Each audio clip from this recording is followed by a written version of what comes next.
जय माताजी, जय द्वारकाधीश। दरेक मित्रों ने आज मारा व्लॉग में स्वागत है। અને તમને જણાવતા ખૂબ જ આનંદ થાય છે કે આપણે અડિયા અને ચદ્રુમણા વચ્ચે એક થડિયાવાળી માતાજીનો સેવા આશ્રમ છે અને ત્યાં સેવા આશ્રમમાં ખૂબ જ ભગીરથ કાર્ય થઈ રહ્યા છે। અને આજે એવી જ રીતે એક ભગીરથ કાર્ય હું તમને બતાવીશ કે ત્યાં કૂતરાઓ માટેનું રોટલા ઘર છે અને ત્યાં માઈ ભક્ત શ્રી રીતાબેન પોતાના હાથે જ રોટલાઓ બનાવે છે અને સૌ કૂતરાઓને ખવડાવે છે। શેરીના કે સોસાયટીના કૂતરાને તો તમે રોટલો નાખશો, પણ ખેતરમાં રહેતા અને વગડામાં રહેતા કૂતરાઓનું કોણ? એટલે એ માટે માઈ ભક્ત ગીતાબેને આવું ભગીરથ કાર્ય શરૂ કર્યું છે અને વગડાઓના કૂતરા માટે રોટલાઓનું આયોજન કર્યું છે। તો તમને એ જણાવતા ખૂબ આનંદ થાય છે કે આ રોટલાઓની સેવા માટે તેમણે એક દાનપાત્રની વ્યવસ્થા શરૂ કરી છે। તો જે મિત્રોને આમાં દાન કરવું હોય, સેવા આપવી હોય, તે આશ્રમની મુલાકાત લો અને અહીંયા આવો અને ત્યાંથી દાનપેટી તમને મળી જશે।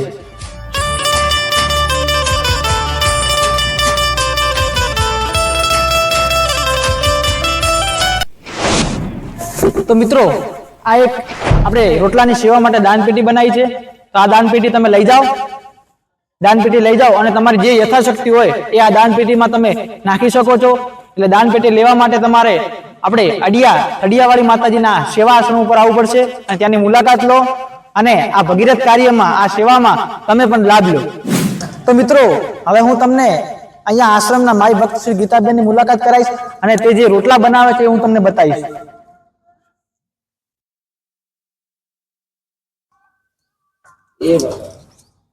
तो अहिया मित्रों તમે જોઈ શકો છો કે માઈ ભક્ત શ્રી ગીતાબેન પોતે પોતાના હાથે જ રોટલા બનાવે છે અને કૂતરાઓની ભગીરથ સેવા કરે છે।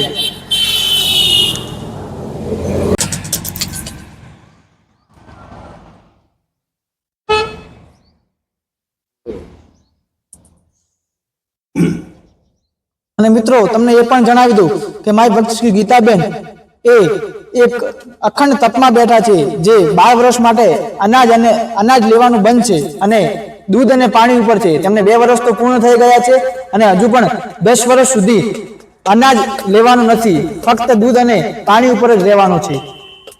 અને છતાં પણ આ એક ભગીરથ સેવા તે પોતાના હાથે જ બજાવી રહ્યા છે।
આપણા ખજૂરભાઈ જે માણસોની સેવા કરી રહ્યા છે, એમાં આપણે હવે એક નવું કાર્ય હાથમાં લીધું છે, જેમાં આપણે જે દેશી ગામડામાં રખડતા કૂતરા હોય, કૂતરાઓ માટે રોટલા બનાવવાનું, એટલે એમને પણ ભૂખમાં શાંતિ રહે।